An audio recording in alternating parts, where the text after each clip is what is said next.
नमस्कार साथियों। आज अपन एक प्रतियोगी फर्म के साम्य की चर्चा करते हैं। सबसे पहले अपन एक प्रतियोगी फर्म के अल्पकालीन साम्य की चर्चा करेंगे और इसको पहले टी आर और एस टी सी वक्रों के द्वारा, फिर पी और एस एम सी वक्रों के द्वारा इसका अध्ययन करेंगे। तो पहले अपन लेते हैं टी आर व एस टी सी वक्रों के द्वारा एक प्रतियोगी फर्म के अल्पकालीन साम्य पर प्रकाश डालते हैं।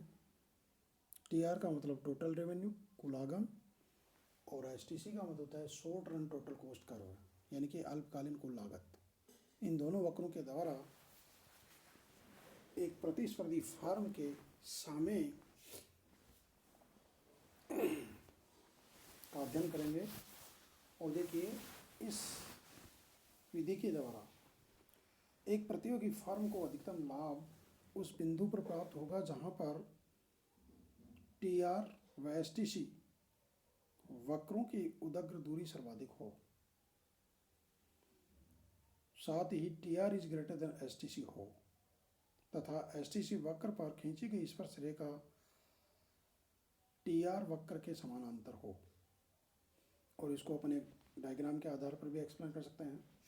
यानी कि देखिए, डायग्राम में नीचे उत्पादन की मात्रा है और ऊपर यानी कि लागत और आगम सी और आर को दर्शाया गया है। मूल बिंदु से जो स्ट्रेट सीधी रेखा है वो टी आर की है, और एस टी सी जो वक्र है वो मूल बिंदु से ऊपर से स्टार्ट होता है, और एक जो प्रतियोगी फर्म है उसको अधिकतम लाभ की प्राप्ति यानी कि वहाँ होगी जहाँ T R S T C से अधिक हो, अर्थात आगम यानी कि कुल आगम है वो कुल लागत से अधिक की हो। तो ऐसी स्थिति इसमें देखिए, डायग्राम में देखा रखा है Q2। Q2 एक ऐसा बिंदु है जहाँ पर यानी कि टी आर और एस टी सी दोनों वक्रों के बीच की उदग्र दूरी सर्वाधिक है, और यहाँ पर T R is greater than S T C है। अतः फर्म को सर्वाधिक लाभ की प्राप्ति यहाँ होगी, अर्थात प्रतियोगी फर्म इस बिंदु पर क्या होगा कि वो साम्य में होगी। और साथ ही जिस बिंदु पर टी आर और एस टी सी वक्र एक दूसरे को काटते हैं, या जहाँ पर टी आर और एस टी सी दोनों बराबर है, ये दोनों बिंदु, इन दोनों बिंदुओं पर यानी कि न फर्म को, एक प्रतियोगी फर्म को न लाभ की प्राप्ति होती है न हानि की होती है। और ये दोनों बिंदु यानी कि समविच्छेद बिंदु के नाम से जाने जाते हैं, अर्थात ब्रेक इवन पॉइंट के नाम से इनको जाना जाता है। अब आप आइए, दूसरा जो है अल्पकालीन साम्य यानी कि कीमत और एस एम सी वक्रों के द्वारा, पी व एस एम सी वक्रों के द्वारा एक प्रतियोगी फर्म को यानी कि साम्य की प्राप्ति कैसे प्राप्त होगी, उसको भी अपन यहाँ पर दर्शाएंगे, एक डायग्राम के माध्यम से दर्शाएंगे। और देखिए, एक प्रतियोगी फर्म के लिए यहाँ पर अल्पकालीन साम्य की 3 शर्तें हैं।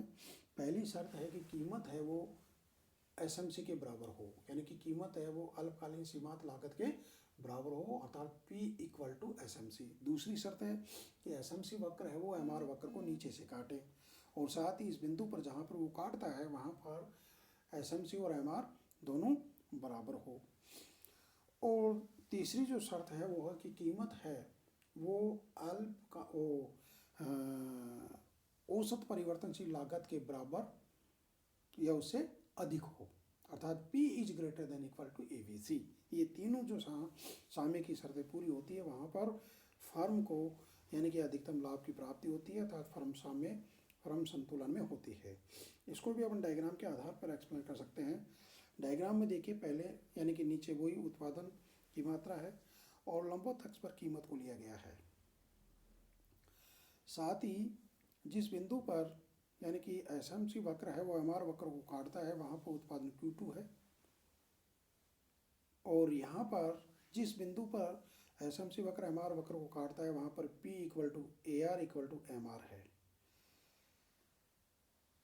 और यहाँ पर P equal to S M C भी है, अर्थात यहाँ ये साम्य, यहाँ पर साम्य की जो शर्तें हैं वो पूरी होती हैं। यानी कि पहले तो क्या है कि इस बिंदु पर P equal to S M C है। दूसरा क्या है कि इस बिंदु पर एस एम सी वक्र है, वो एम आर वक्र को नीचे से काटता है, और साथ ही इस बिंदु पर एस एम सी और एम आर दोनों बराबर हैं। तो ऐसी स्थिति में यहाँ फर्म को अधिकतम लाभ की प्राप्ति होती है। अब देखिए, एक जो प्रतियोगी फर्म है वो सीमांत लागत के अनुरूप कीमत वसूल करती है। यानी कि एक प्रतियोगी जो फर्म है उसको सीमांत लागत के अनुरूप कीमत प्राप्त होती है। अब देखिए, यानी कि अल्पकाल में एक जो प्रतियोगी फर्म है उसको अल्पकाल में असामान्य लाभ की प्राप्ति होती है, सामान्य लाभ की प्राप्ति हो सकती है, या हानि भी हो सकती है। यानी कि तीनों ही अल्पकाल की स्थिति में, यानी कि एक प्रतिस्पर्धी फर्म या प्रतियोगी फर्म को यानी कि असामान्य लाभ, सामान्य लाभ और हानि या हानि हो सकती है।